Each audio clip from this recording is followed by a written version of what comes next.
You wake up every day with visions of the future, plans to make it big in the music business. You have an idea for a brand, and you're full of optimism. You know good things are coming. All you need is an audience. The first songs on your album are finished, and it's time for the world to hear them. Before you know it, you're living in a car on the street, selling your body to pay for the lifestyle of your general in an intergalactic army. How? Cult, a term for a social group that is defined by its unusual religious, spiritual, or philosophical beliefs and rituals, or its common interest in a particular personality, object, or goal. The term first appeared in the English language in 1617, derived from the French word for worship, which itself came from the Latin word cultus, to care, cultivate, and worship. It wasn't until a few hundred years later that the word started to take a more nefarious and almost entirely negative connotation.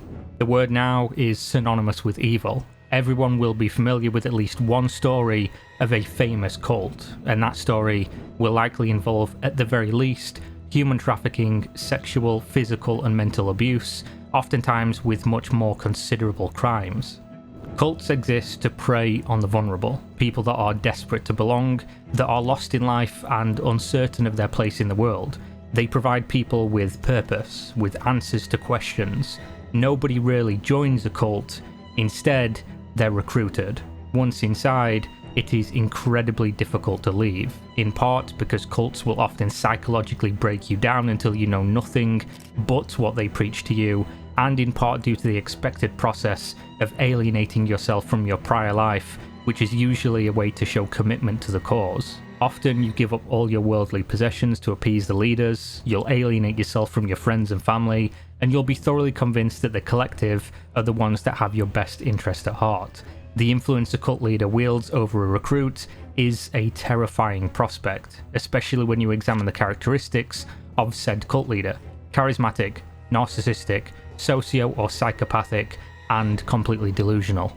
In modern day, the reach of a cult is greater than it has ever been. Prior to the internet, a cult would be limited in their recruitment tools via proximity to victims. With social media, their reach is global, it's infinite. This is exactly how Kimberly Laura Malone and Eben Carlson recruited people into what they called the Day Life Army, going from a Facebook group to a human trafficking cult. Eben Carlson, born 1967 in Seattle, grew up with an obsession of fame and music. He thought his destiny was to make it, to become like that of his idols. After many failed career attempts as a DJ, an author, and a graphic designer, things were not working out as he had hoped. Of course, it was not his fault, it was the world's fault.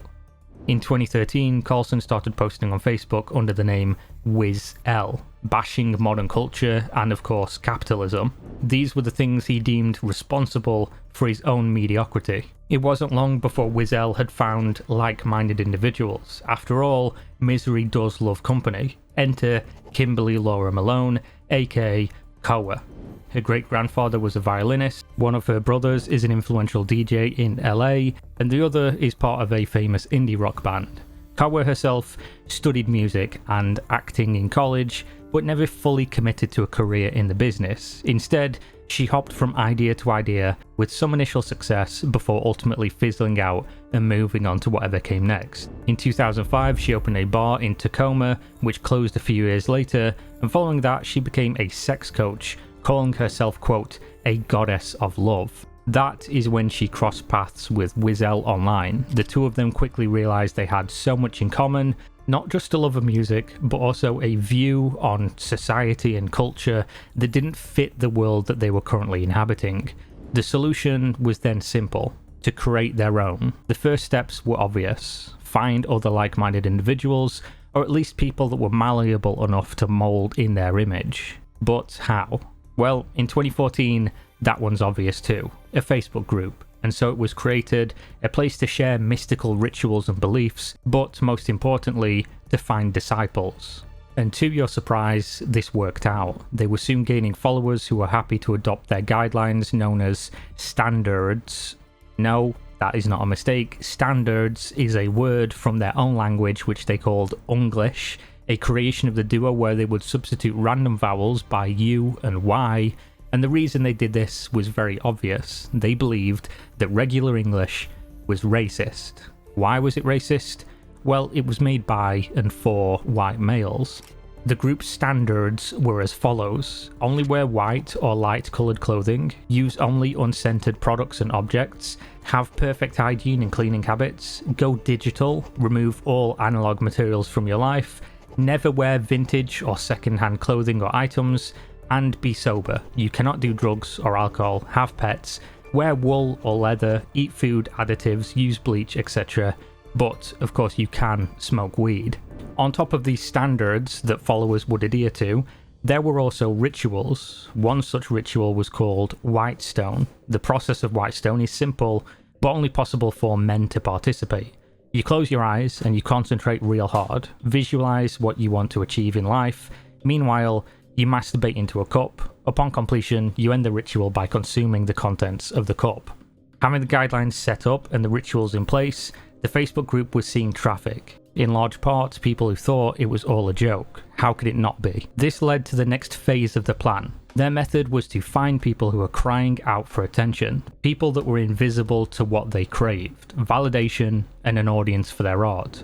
Wizell would scour websites like Twitter for young artists and then begin his manipulation. The idea was to find the most vulnerable and then bombard them with what they wanted the most. It began with compliments on their work, then moved to constructive criticism. The next step was to dangle their dreams in front of them. Wizell would claim he could make them famous. In 2013, this worked on the very first victim, Matthew. He'd just turned 18 and was a freshman in music business studies. Matthew had dreams of changing the world with his music, and he posted videos that depicted a utopia on this earth. Wizell took notice. He began praising Matthew's work, but also offering criticism regarding anything that didn't further the goal of Matthew's success.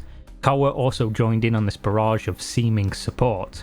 At that time, Matthew was starved for attention, and these two strangers were offering such assistance that it became overwhelming. When he checked their background, even more so. These were the mentors that could change his life, and he was right, just not in the way he expected. They're paying more attention to me than I am, he thought. Shortly after these exchanges on social media began, the pair pushed for more personal communication in the form of phone calls, which Matthew was happy to oblige. Before long, they'd managed to convince him to change his musical name to Bum, and began planning to meet in person, which would happen at a penthouse in Chicago.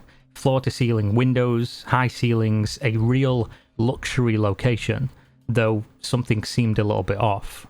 There was almost no furniture in the entire place. Little did Matthew know at the time, Koa and Wizell had only just moved in, and did so using donations from their Facebook followers, supplemented of course by Koa's classes on how to visualize the future, as well as Pearl Devon, a sexual energy course that she sold online. During Matthew's visits to the penthouse, Wizell and Koa would bombard him with information about aspirational visualization and the power of manifesting one's dreams. Being young, naive and curious, Matthew was eager to learn more, not just about this philosophy, but about the pair's way of life. Why were they so odd?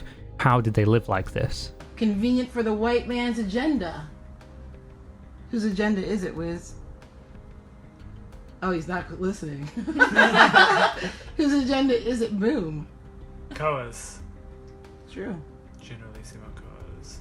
There is no other agenda. During Matthew's second year of college, and under the ever-increasing control of Wizell and Koa, things started to escalate with the group. Facebook comments had joked that the group looked like a cult, so Wizell embraced the joke and officially created Tumple. He would unironically say, yes, Tumple is a cult. The hierarchy consisted of the founding members, with Koa described as the leader using the title General, and Wizell as the so-called second in command. Their first official member was of course Matthew. His role was to assist in the recruitment of others, predominantly by creating propaganda videos to post on social media, and between the three of them, they managed to grow Tumple to over 50 members.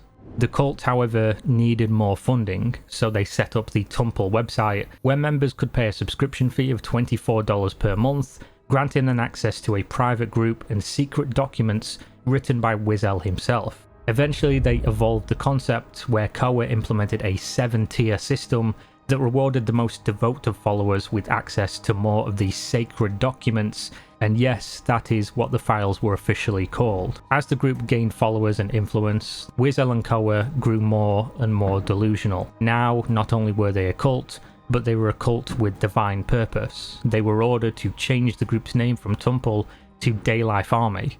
Ordered by who, you ask? The G-Fed, which stands for Galactic Federation, the alien government that they now serve. The mothership would send instructions directly to Koa through the pendulum that she carried. This pendulum not only acted as a conduit between the G-Fed and Koa, but also gave her the ability to divine truth about any situation or individual, essentially making her omniscient. The instructions from the Alien Council did not stop renaming the group. They were also tasked with saving humanity. They had to create what they called the Pleasure Matrix, the concept of putting all wants above needs. To accomplish this, they renamed their followers to Pleasure Soldiers, who were tasked with fighting the evil of nightlife. And to fully fight this evil, followers would need to escape the Pain Matrix, which is the modern racist, exploitative and capitalist society. In order to escape the Pain Matrix and fight for the Pleasure Matrix, followers would renounce their life, give up their job, their friends, their families, and donate all assets to the Daylife Army. In other words, cut themselves off from everything and everyone, sell all their worldly possessions, and give all of their money to Koa and Wizel. Of the 50 Tumpel members, 38 of them were scared away by this shifting direction, which left 12 Pleasure Soldiers to combat the evils at the behest of the Alien Council, after, of course, they gave all their money to Koa. The remaining 12 were then proven so devout that the next stage of control could begin. To this point, most of the disciples were spread out, but by the influx of money and willingness to do anything for the cause, this would allow the Daylife Army to move to a physical location. This would upgrade the ability for the pair to exert control over the members and make it even harder for them to leave. Luckily, Wizel's mother owned a cabin in Washington, so that is exactly where they went and set up their own community. Matthew was of course one of the first people to arrive at said community, and despite giving up all worldly possessions, despite working without pay to support the leadership and of course assisting in the recruitment of many others, Matthew was required to pay $480 per month while undergoing his training to become a specialist. Much like a multi-level marketing program, Matthew's Specialist certification would allow him to train other recruits to create online content which had the express goal of recruiting more soldiers. The training consisted of whatever Koa said he needed to do. This often involved cleaning, participating in rituals, creating weird arts and crafts, and a lot of mutual masturbation.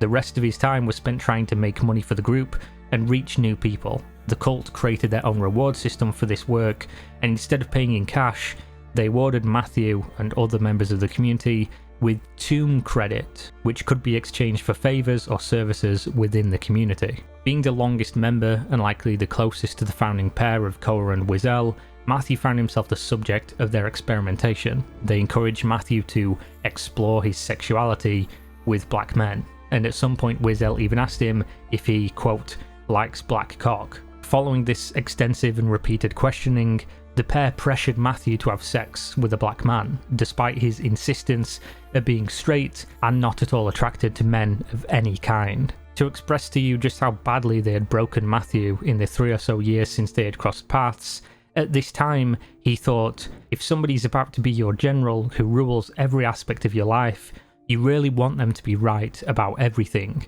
If they told him he was not straight and he needed to do this, he would do it, and so he did. While the community at the cabin was struggling, living in what many would describe as abject poverty, Wizel and Koa spent the majority of the community's money on designer clothes, which of course were always white. The basic needs of their followers were not a concern. If anyone were to question this situation, they were reprimanded and told it was their fault for not visualizing or manifesting hard enough. Eventually, however, the group opted to leave the cabin for reasons unknown. Instead of living in poverty with a roof over their head, they now lived on the streets, but some of them were privileged enough to sleep in the group's Toyota Corolla. At this stage, the group were instructed to reconnect with old friends and family whom they were originally told to cut out of their life. The goal was to solicit large sums of money while also begging in the street for change. When this didn't work out, they were coerced into sex work. Matthew, for instance, was instructed to make profiles on dating websites and apps, setting his initial price at $2,000 plus travel expenses.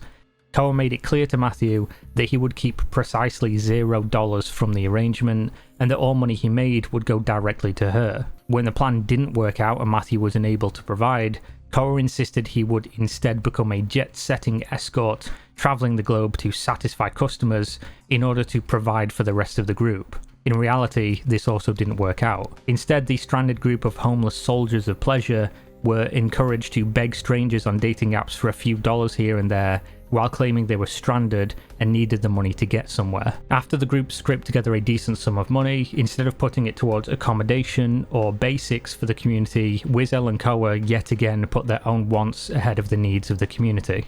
Which shouldn't come as a surprise considering the core tenets of the pleasure matrix state you should give in to your own wants before your needs.